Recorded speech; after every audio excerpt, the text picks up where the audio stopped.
Baru je rasa ada mood nak bangun ni, saya terdengar bunyi 2 ekor anjing daripada belakang rumah.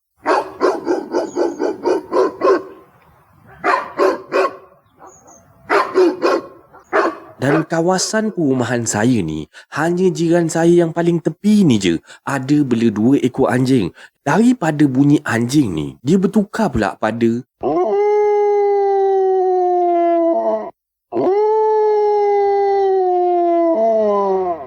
bunyi lolongan anjing ni jadi macam panjang sangat dan sangat-sangat menakutkan tau. Seolah-olah anjing-anjing ni sedang nampak sesuatu. Sedang anjing-anjing ni melolong-melolong tu, tiba-tiba saya dikejutkan dengan satu suara perempuan.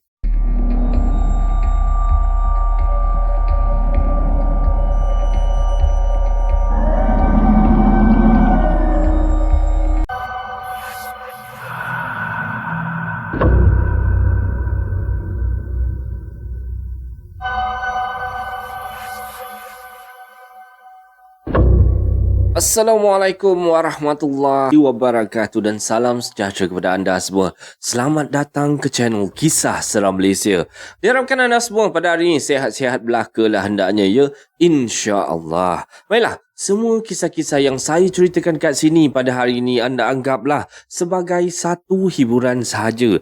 Jangan terlampau taksub ataupun terikut-ikut ya. Baiklah, sebelum kita bermula, marilah kita sama-sama berdoa kepada Allah Subhanahu Wa Taala. Bismillahirrahmanirrahim. Waj'alna min baini aydihim saddan wa min khalfihim sadda fa'aghshaynahum fahum la yubsirun. Amin amin ya rabbal alamin. Baiklah, tanpa membuang masa lagi, pada hari ini kita nak cerita pasal apa?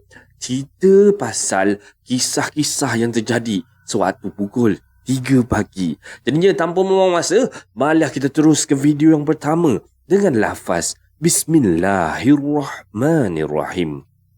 Hasbunallah wa ni'mal wakil. Cukuplah Allah sebagai pelindung kami.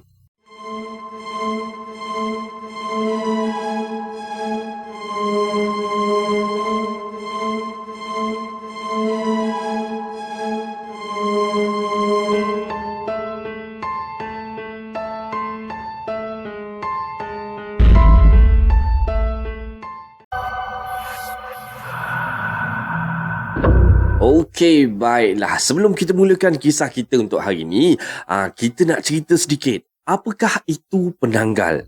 Penanggal merujuk kepada sejenis makhluk halus daripada golongan jin ataupun syaitan yang dipelihara oleh seseorang. Biasanya wanita lah, bagi tujuan memelihara harta dan memudaratkan musuh. Pemeliharaan makhluk halus ni dikenali sebagai saka. Hantu penanggalan dipercayai diberi makan darah daripada ibu yang mengandung ataupun ibu-ibu yang baru melahirkan anak. Dan hantu penanggal dikatakan membolehkan tuannya mampu menjelma sebagai sejenis makhluk berkepala dengan urat perut dan kadang-kala menjelma sebagai bola berapi dan terbang mencari mangsa. Penanggalan akan terbang ke rumah yang dikenal pasti mempunyai wanita yang baru bersalin dan kemudiannya akan mengambil peluang untuk menyerang dan menghisap darah mangsa ni. Matlamat bagi wanita yang memelihara penanggal adalah bagi tujuan memelihara harta benda dan membinasakan musuh ataupun orang yang dibenci pemilik dia. Penanggalan adalah sejenis makhluk halus yang dipelihara oleh manusia dan ia perlu diberi makanan sekali dalam tempoh tertentulah. Biasanya penanggal diberi makan dengan darah wanita yang baru bersalin. Selain tu, hantu penanggal tersebut perlu diwariskan kepada seseorang pengganti sebelum tuannya mati. Sebagai saka lah. Dan sekiranya tuannya mati tanpa sebelum sempat mencari pengganti, hantu penanggalan ni akan hidup liar dan mengganggu penduduk berdekatan. Okey, itu adalah sedikitlah perkenalan mengenai apa itu penanggal. Okey, nanti kita akan sambung lagi cerita pasal penanggal ni. Sebelum tu, kita terus dengan kisah yang pertama pada kali ini pasal jam 3 pagi. Saya ni tak pandai nak bercerita, tapi saya rasa nak cerita juga. Nama saya Syah. Masa saya Form 5 tahun 2009, saya duduk dekat asrama. Dalam satu dom tu adalah dalam 10 orang. Maksudnya katil double decker tu ada 5 dalam dom tu. Dan katil saya pula dekat hujung sekali, dekat tepi tingkap. Yang bestnya kalau siang dapatlah tengok pemandangan kat luar je lah. Katil tepi tingkap kan. Kalau siang lah. Yang bestnya kan. Yang kalau tak bestnya pula kalau malam. Faham-faham sendiri je lah maksud saya ni.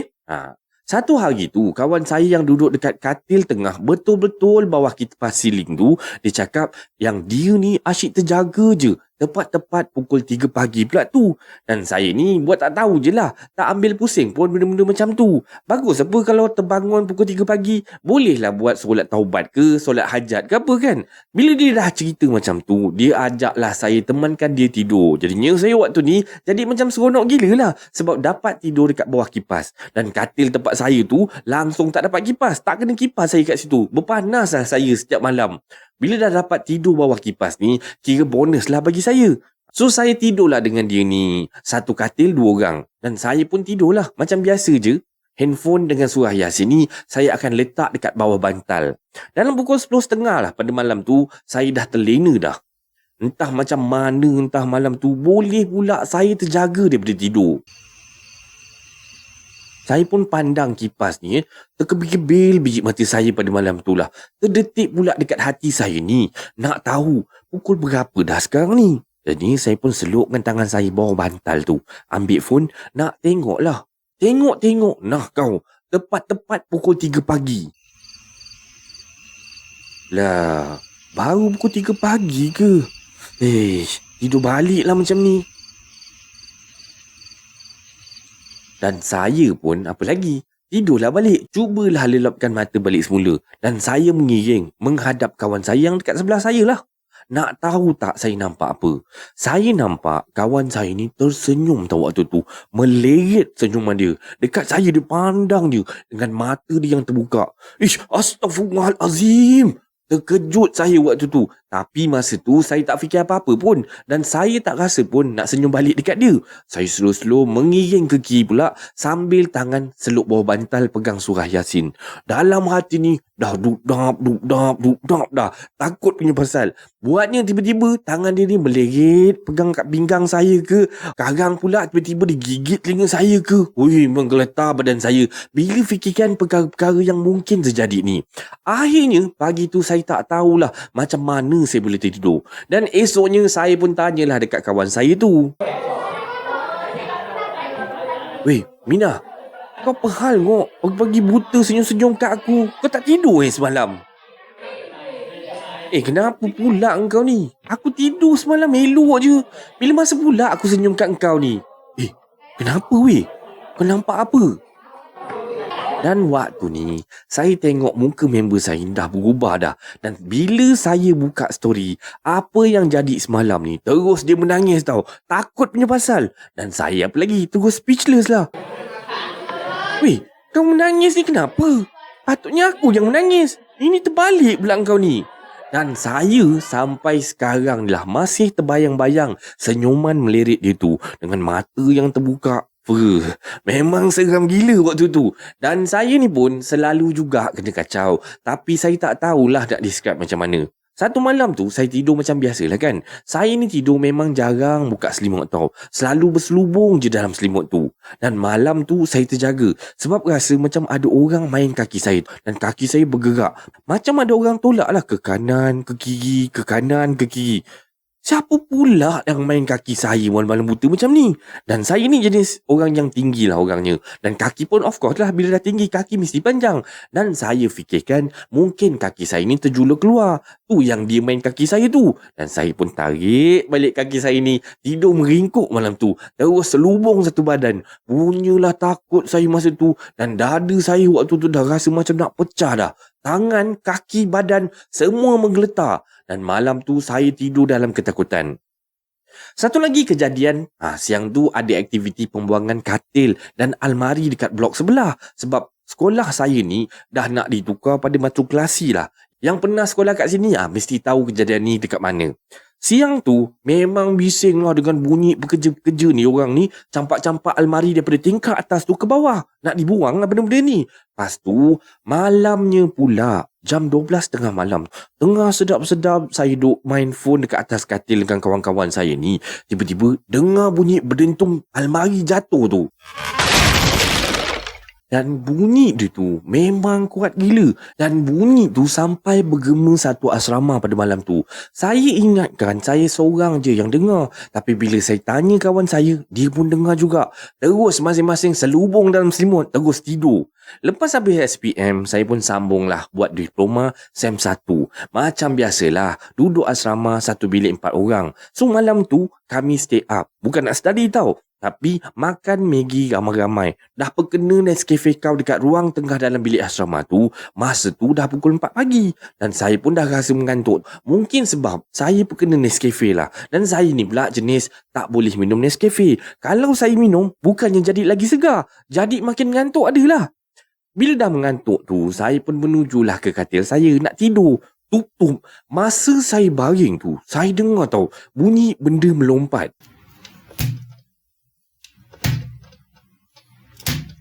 Saya pejam mata. Saya dengar betul-betul. Bunyi dia 1, 2, 3, lepas tu berhenti. Lepas tu 1, 2, 3, lepas tu berhenti. Saya kira lah beberapa kali bunyi lompatan tu. Ini tak boleh jadi ni. Jadi saya pun panggil kawan saya seorang ni tau. Dan saya suruh dia datang dekat saya. Lepas tu saya suruh dia baring. Dan saya suruh dia dengar juga. Sebab saya rasa macam tak adil lah. Saya seorang je yang dengar. Dan kita orang dengar betul-betul. Bunyi lompat-lompat tu masih ada tau waktu tu. Dan dia pun pandang saya. Weh, bunyi apa tu weh? Pocong ke apa ha? Kurang ajar lah kau ni. Dah dengar tu dengar je lah sorang-sorang. Apa pasal pula nak libatkan aku sekali? Tak pasal-pasal aku pula yang meremang ni. Entahlah weh. Aku pun tak pastilah. Sebab tu aku ajak kau dengar sekali. Takkanlah bunyi macam tu orang kau ni. Dan lepas tu saya pun senyap-senyap tidur berdua je dengan dia. Yang lagi dua orang tu masih leka dengan gadget masing-masing tau. Dan kalau saya bagi tahu kat dia orang tu yang pocong ada ni, confirm katil saya malam tu runtuh. Sebab 4 orang sekali baring kat situ. Jadi bila dah habis diploma, saya sambung buat degree lah. Macam biasalah, kena duduk dekat asrama. Dan asrama saya ni ada 4 wing tau. Dan wing saya ni menghadap ke kolam. Wing satu hadap ampayan. Wing satu lagi ni hadap ke parking. Wing satu lagi hadap ke court takraw. So, saya dapat bilik bawah tanah. Satu bilik 2 orang. Bilik saya ni menghadap ke kolam. Okey, hadap kolam tau. Okey. Malam tu, saya buat assignment lah. Saya pun buka tingkap yang hitam tu. Langsir pun saya selak. Tapi tingkap perangkat nyamuk tu saya tak buka. Saya ada seorang kawan ni. Dia ni jenis berani tau. Dan senang nampak benda-benda macam tu. Dan dia ni pada malam tu datang ke bilik saya. Nak buat assignment sama-sama lah konon-kononnya kan. So bilik saya pada malam tu jadi 3 orang lah ada dalam tu. Dia ni duk buat assignment dekat atas lantai tau. Menghadap ke arah tingkap. Saya dengan roommate saya ni buat assignment dekat atas katil. Memang hadap dinding je lah kita orang berdua ni. Masa tu, dalam jam pukul 1:30 pagi lah kalau tak silap. Tiba-tiba kan, dia cakap, korang, tengok tu ha. Rajin bona minah tu ha. Sidai baju malam buta macam ni ha. Anak siapa lah agak tu. Dan saya waktu ni dengan roommate saya ni pandang dia tau. Dan dia duduk pandang je dekat depan tingkap tu. Saya tanyalah. Kenapa weh? Kau nampak apa? Wah tu. Kau tak nampak ke? Budak tu sidai baju memalam buta macam ni. Rajin gila budak tu. Dan saya pun apa lagi. Teruslah tarik langsir tingkap tu. Tutup semua. Kau ni, bilik aku ni menghadap kolam. Mana ada ampayan kat situ. Yang menghadap ampayan tu wing sebelah sana. Lah, serius dah weh.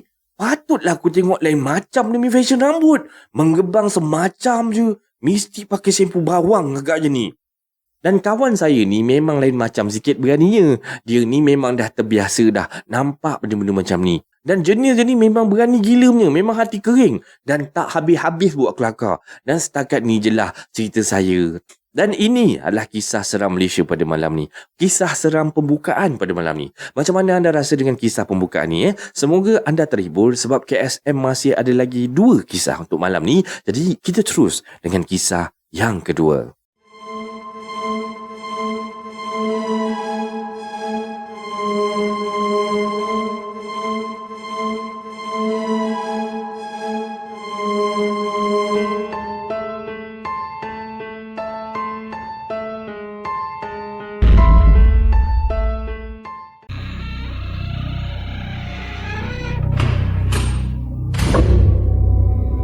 Okey, kita sambung balik cerita pasal penanggal tadi sebelum kita nak sambung kisah nombor 2. Okey, kalau tadi kita cerita pasal apa itu penanggal kan. Sekarang pula kita nak cerita ciri-ciri orang yang mengamalkan ilmu penanggal. Berikut adalah beberapa ciri orang-orang yang mengamalkan ilmu penanggal ni. Nombor 1, mereka yang menuntut ilmu penanggal biasanya mempelajari ilmu hitam untuk tujuan tertentu. Nombor 2, menyimpan setempayan cuka. Pengamal ilmu penanggal ni akan menyimpan setempayan cuka untuk memeram urat perut mereka agar kecut sebelum bercantum masuk kembali ke dalam badan. Sekiranya tubuh mereka dijumpai orang dan diterbalikkan, kepala mereka akan bercantum secara terbalik dan rahsia mereka nanti akan diketahui umum. Nombor 3, takut mendekati daun mengkuang berduri.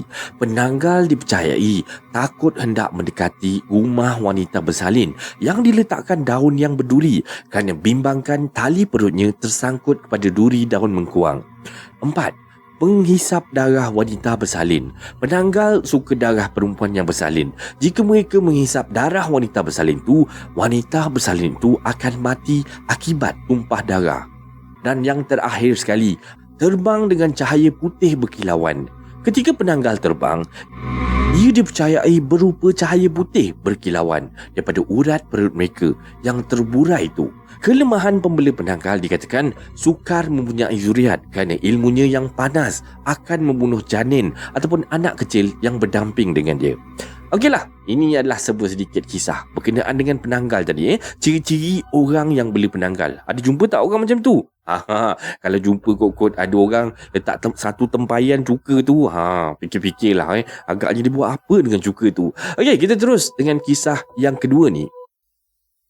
Nama saya Anit dan ini adalah kisah benar yang berlaku dalam hidup saya dulu. Cerita ini berlatar belakangkan rumah mak saya dekat Perak dan ini merupakan rumah ketiga kami. Rumah lama yang pada saya cukup meninggalkan 1001 kenangan indah, kenangan misteri dan juga kenangan sedih.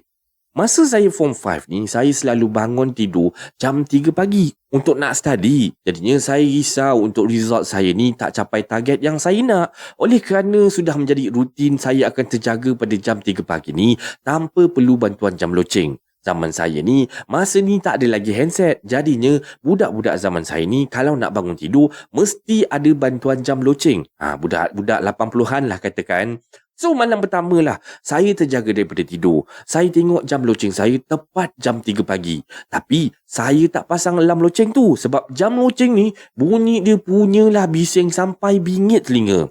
Seperti malam-malam sebelumnya, bila saya terjaga daripada tidur, saya tak terus bangun. Saya pun baring-baring dulu atas katil sambil ambil mood untuk nak bangun tidur lah. Dan adik saya dekat sebelah kanan ni tengah nyenyak tidur tau waktu ni. Dan katil saya ni, saya screen. Saya baring terlentang sambil mata saya melilau sambil melihat ke atas siling tu. Sambil tu, fikiran saya ni merewang lah. Memikirkan apa yang saya nak masak sebelum pergi sekolah pagi esok. Sedang saya melayan perasaan ni, tiba-tiba saya terdengar satu bunyi yang agak kuat. Bunyi daripada atas bumbung bilik saya. Bunyi tu sama seperti bunyi kotak jatuh. Dan untuk pengetahuan semua, rumah saya ni rumah setingkat. Atas siling ni bumbung rumah. Mana ada apa-apa dekat atas tu yang boleh buat bunyi kuat macam tu. Dan bunyi tersebut ni berterusan.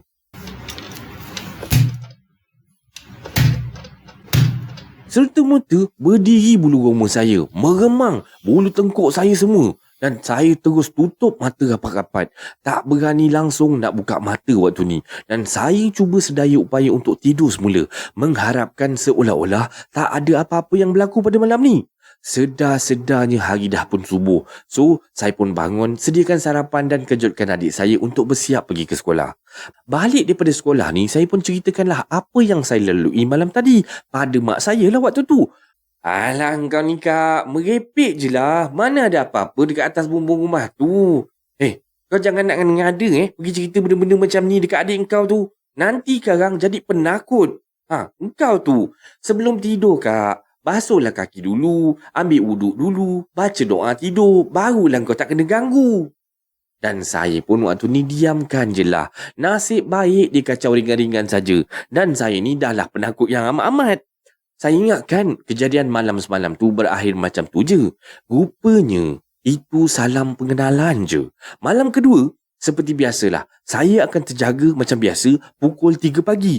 Memang niat asalnya nak study sebenarnya. Dah jadi tabiat saya. Saya tak akan terus bangun daripada tidur ni. Ambil mood tu penting. Mencari semangat untuk saya belajar pada awal pagi tu. Maklumlah, tidur tu kan satu nikmat juga. Tapi malam ni saya rasa macam lain macam. Macam pelik sikit.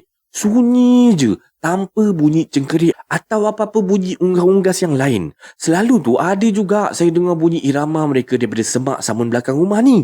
Dan bilik saya ni terletak di belakang, attach dengan dapur. Dan kalau buka tingkap bilik ni, boleh nampak semak samun. Termasuklah kebun getah orang yang sekangkang kera nun jauh dekat belakang sana. Baru je rasa ada mood nak bangun ni, saya terdengar bunyi 2 ekor anjing daripada belakang rumah.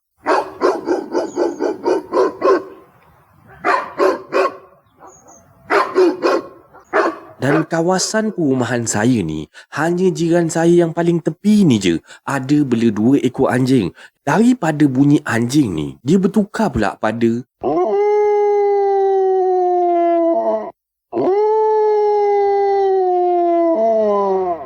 bunyi lolongan anjing ni jadi macam panjang sangat dan sangat-sangat menakutkan tau. Seolah-olah anjing-anjing ni sedang nampak sesuatu. Sedang anjing-anjing ni melolong-melolong tu, tiba-tiba saya dikejutkan dengan satu suara perempuan.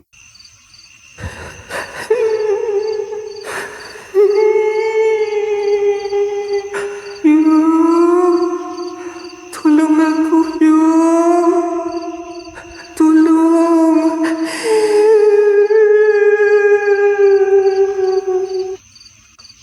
Aduh, siapa pula yang menangis kat belakang rumah aku ni?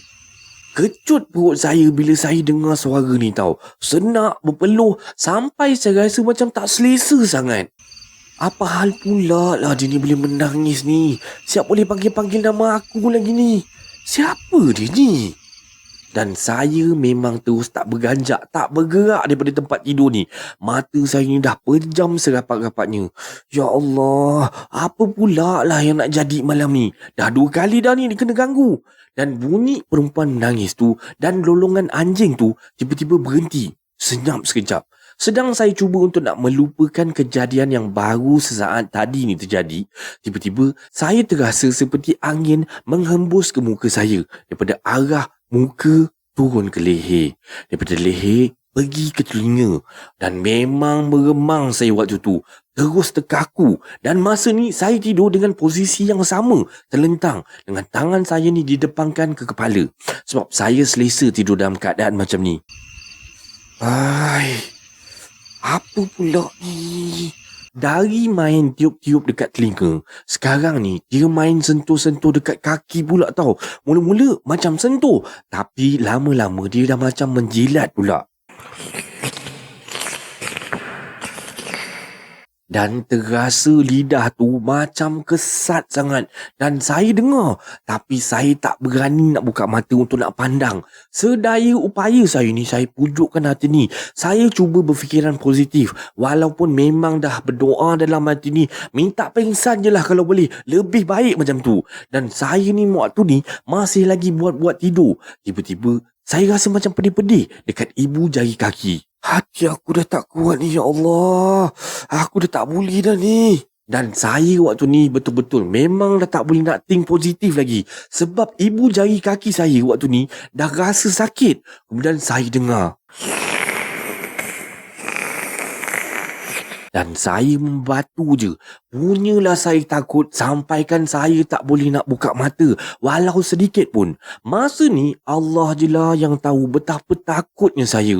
Berpeluh-peluh saya menahan takut. Nak baca ayat kursi, bukan saya tak ingat. Tapi entah kenapa saya boleh terfikir. Kalaulah aku baca ayat kursi time ni, dibuatnya dia sergah saya. Ataupun dia buka mata saya ni. Ya Allah, simpang malaikat 44. Tak dapat saya bayangkan. Dan kalau saya ternampak rupa dia macam mana, tak sanggup saya. Sumpah, saya memang tak sanggup. Lama-kelamaan saya dah tak rasa apa-apa lagi dekat ibu jari kaki saya. Tapi masih rasa pedih dekat situ. Suasana kembali menjadi senyap. Sunyi seketika. Bunyi cengkerik dah mula kedengaran. Macam biasa. Dan saya waktu ni masih lagi menutup mata sehingga saya tertidur sendiri. Tak tahulah pukul berapa saya tertidur. Dan esoknya saya sedar waktu azan subuh. Badan saya terasa panas sekali. Dan saya tak pergi sekolah pada esoknya kerana demam panas. Keesokannya, saya pun ceritakanlah kepada mak saya tentang apa yang terjadi pada malam tadi. Terkejut mak saya dan petang tu, mak saya ceritalah dengan jiran sebelah rumah. Menurut jiran saya, dia sendiri pernah diganggu dengan makhluk yang menyerupai polong. Apa maksud gangguan ni? Adakah dia roh yang tak aman? Setahu saya, roh orang mati akan kekal di alam barzah dan takkan pulang ke dunia lagi. Dan saya cukup pasti ini adalah mainan syaitan yang ingin menyesatkan manusia. Bila saya tengok dekat ibu jari kaki saya pagi tu, saya nampak kesan biru macam darah beku dekat situ. So, saya harap anda semua jangan keliru tentang cerita-cerita roh mati yang tidak aman akan mengganggu orang yang masih hidup. Persoalan ni sampai sekarang lah masih tak terjawab. Selepas daripada 2 malam berturut-turut saya diganggu, saya nekat akan bangun lagi pada malam ketiga. Dan malam yang ketiga, saya terjaga lagi. Tapi kali ni, bukan saya terjaga sendiri. Sebaliknya, terasa seolah-olah ada yang sengaja menggerakkan saya untuk bangun pada malam tu. Sebaik saja saya bukakan mata ni, saya terdengar satu bunyi nafas yang sangat kuat.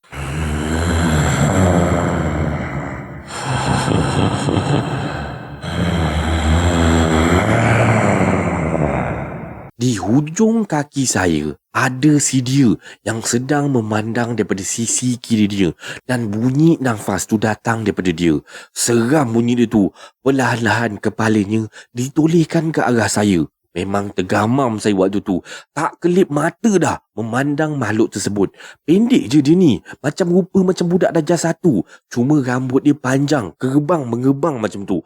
Terus saya pejamkan mata. Agak lama jugalah saya pejamkan mata. Saya diamkan seketika sehingga datang sedikit kekuatan. Barulah saya bukakan mata. Muncullah makhluk tu dah tak ada. Dah pergi daripada situ. Dan saya tak tahulah apa akan jadi kalau dia masih berganggu saya pada malam tu. Sejak daripada kejadian tu, saya dah tak berjaga malam lagi dah. Tak ada lagi istilah nak study pukul 3 pagi ke apa ke, tak ada lagi dah. Waktu study saya pun dah berubah dah. Lepas isyak sampailah jam 11 malam je. Dan malam seterusnya tak ada lagi gangguan. Sebenarnya banyak lagi kisah misteri yang terjadi pada saya daripada kecil hinggalah saya berumur 25 tahun ni. Dan hidup saya sentiasa diselubungi dengan misteri. Sampaikan saya mati-matian ingatkan life memang macam ni lah sebenarnya. Memang normal selalunya kena ganggu. Jadinya tamatlah kisah saya pada malam ni. Dan ini adalah kisah seram Malaysia yang kedua pada malam ni. Macam mana anda rasa dengan kisah yang kedua ni? Seram weh. Kan? Okay, jadinya sebab KSM masih ada lagi satu kisah. Jadinya kita terus dengan kisah yang ketiga.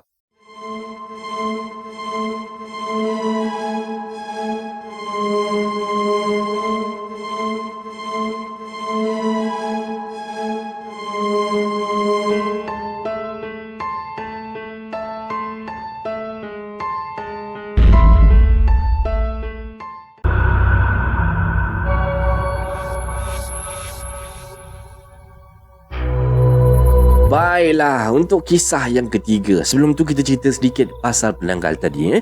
Penanggal adalah makhluk halus yang menakutkan dan terdapat beberapa cara yang dipercayai dapat mengelakkan gangguan daripadanya.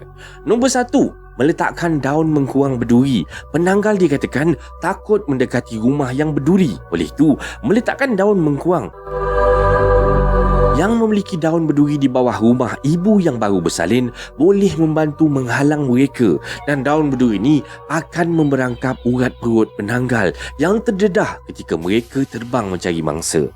Nombor 2, mengamalkan amalan sunnah. Amalan sunnah yang diajar oleh Rasulullah sallallahu alaihi wasallam juga boleh membantu melindungi daripada gangguan jin ataupun syaitan. Ini termasuklah membaca doa-doa perlindungan seperti ayat kursi, surah Al-Falaq dan surah An-Nas.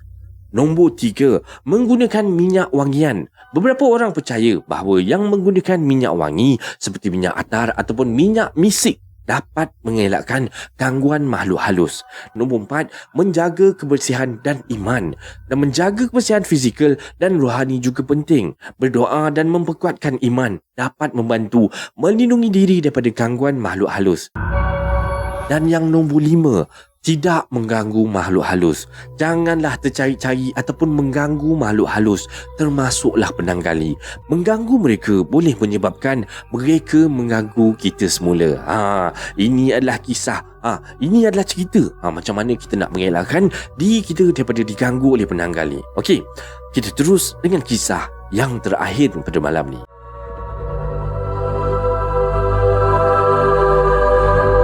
Assalamualaikum dan salam sejahtera untuk yang non-Muslim lah. Nama saya Eli dan kejadian ni berlaku dalam tahun 2002 sewaktu masih menuntut di salah sebuah universiti swasta di Jalan Kajang Puchong. Masa kejadian ni saya dah masuk semester ketiga rasanya, duduk di student apartment dalam universiti. Sesiapa yang biasa gunakan laluan untuk ke Putrajaya daripada Kajang ni, student apartment ni dekat tepi jalan je, langsir colour merah ataupun belang merah krim. Semester tu saya duduk di apartmen aras 3. Satu unit rumah ada 4 bilik. Tapi kami berlima dan saya namakan housemate saya tu si A, si B, si C dan D. Semuanya kawan-kawan daripada sem pertama lagi. Setiap bilik seorang, tetapi si D ni duduk dekat ruang tamu. Dan masa ni isu lambakan student tak dapat bilik sebab terlalu ramai student lah waktu tu. So, ruang belajar dekat ruang tamu dijadikan bilik tidur. Dan saya penghuni bilik pertama. Dalam bilik ni ada satu tingkap menghadap highway Putrajaya Kajang. Masa tu Putrajaya masih lagi belum membangun sangat. Alamanda pun tak ada lagi waktu tu. Maka waktu malam laluan tu tak sesibuk sekarang. Okeylah, nak dijadikan cerita, pada satu malam sewaktu saya tengah tidur, tiba-tiba terasa macam titik-titik hujan tau dekat muka ni. Saya dapat rasa sebab saya suka tidur buka tingkap bilik dan langsir saya selak ke tepi. Dan katil pula saya rapatkan betul-betul dekat tepi tingkap. Dan jam pukul 3 pagi rupanya waktu tu. Dan saya pun dalam keadaan mamai-mamai ni bangun tutup tingkap. Dan masa saya nak tutup tingkap tu, ternampak kain telekung kawan saya si B yang dia basuh malam tu. Melayang-layang je saya nampak telekung tu ditiup angin. Oleh kerana semangat kekawanan yang tinggi lah, saya pun keluar untuk nak mengangkat kain tersebut dekat balkoni jemuran. Nak hujan lah katakan. Jadinya saya pun keluar lah. Sewaktu saya buka pintu, saya ternampak dekat seberang highway ada kuil India. Nampak macam meriah sangat tau. Malam tu penuh kuil India tu dengan lampu-lampu. Wah, ada sembahyang ke apa hari ni? Meriah betul. Tapi sekarang ni dah pukul berapa? Takkanlah meriah lagi. Waktu ni saya buat tak tahu je dan teruskan niat untuk mengangkat telekung dekat jemuran tu. Sebaik saja saya pusing untuk masuk kembali ke dalam rumah ni, baru saya terfikir yang kuil seberang jalan tu tak siap lagi. Malah kuilnya taklah sebesar segah yang saya nampak ni. Terus saya rasa macam lain macam je tau. Cepat-cepat saya melangkah masuk ke dalam bilik dan saya memang langsung tak menoleh ke belakang. Sangkaan saya sampai situ je lah perasaan seram-seram ni. Rupa-rupanya tak. Saya salah. Dan mak saya selalu berpesan, tidur tu biar mengiring. Jadinya saya pun macam dah terbiasa lah. Saya akan tidur mengiring, membelakangkan tingkap tu. Dan langsir ni masih terbuka. Hanya tingkap je yang ditutup. Dalam mamai-mamai nak lena tu, terasa tilam tempat tidur saya ni dekat bahagian tepi hujung kaki tu seperti dipijak seseorang. Dan saya waktu ni masih bersangka yang itu cuma perasaan saya je. Tetapi benda tu seolah-olah mula melompat-lompat dekat belakang saya. Korang boleh bayangkan tak, bila ada orang melompat-lompat dekat atas tilam yang kita baring, mesti terasa kan? Dan tilam pula jenis yang spring, terdengarlah bunyi besi-besi spring tu berlaga. Dan waktu ni saya cuma membatukan diri tau. Dalam hati macam-macam surah dah saya baca. Setelah beberapa ketika, benda tu macam berhenti. Betul-betul dekat belakang kepala saya. Mungkin dia tak puas hati kot. Yang saya buat tak layan je pada dia. Terasa meremang sangat-sangat, terutama di bahagian leher. Bagi nak mengurangkan kadar meremang dekat leher saya ni, saya pun buat macam mengeliat lah. Dan terus letakkan tangan dekat leher. Ingatkan aktiviti benda tu dah berhenti. Rupanya lagi dahsyat pula dia kacau saya.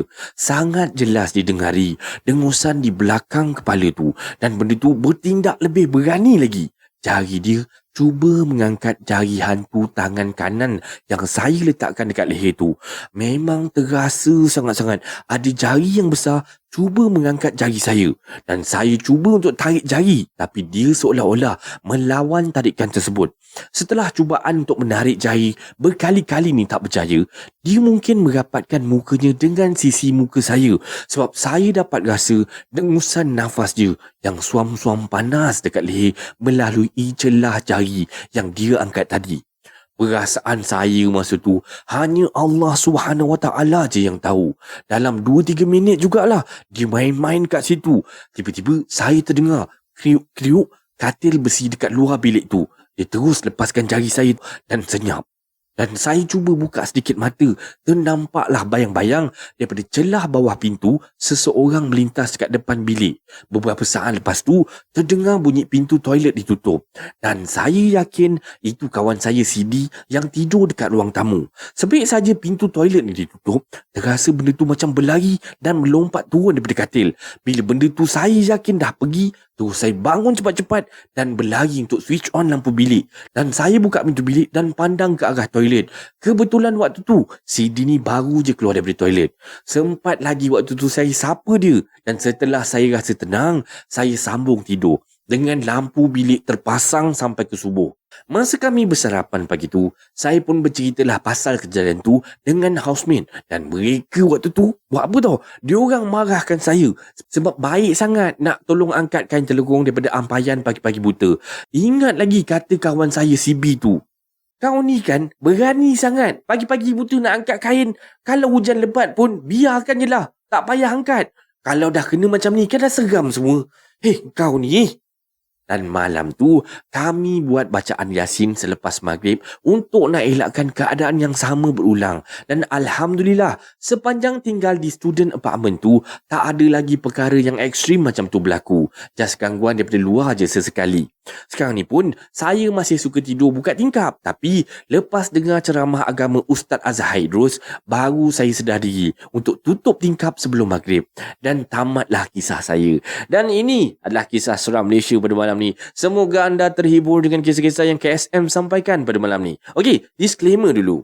Semua kisah-kisah yang saya ceritakan dekat sini anggaplah sebagai satu hiburan sahaja. Jangan terlampau taksub ataupun terikut-ikut ya. Sebarang komen, like dan share daripada anda semua amat-amatlah dihargai. Terima kasih pada yang dah sudi subscribe di channel Kisah Seram Malaysia ni. Dan yang masih belum tu, bantulah saya dengan menekan butang subscribe, like dan sharekan video ini kepada kawan-kawan anda. Sokongan daripada anda semua adalah ibarat satu pembakar semangat buat saya untuk terus berkarya agar saya terus berusaha untuk membuat banyak video-video yang baik, yang menarik dan berkualiti untuk anda semua tonton, insya-Allah. Jadinya yang baik itu datang daripada Allah Subhanahu Wa Taala dan yang buruk itu datang daripada kelemahan diri saya sendiri. Dan saya akhiri kisah seram Malaysia pada kali ini dengan lafaz Assalamualaikum warahmatullahi wabarakatuh. Thank you so much for your support. See you next video. Take care guys and God bless you. Hasbunallah wa ni'mal wakil.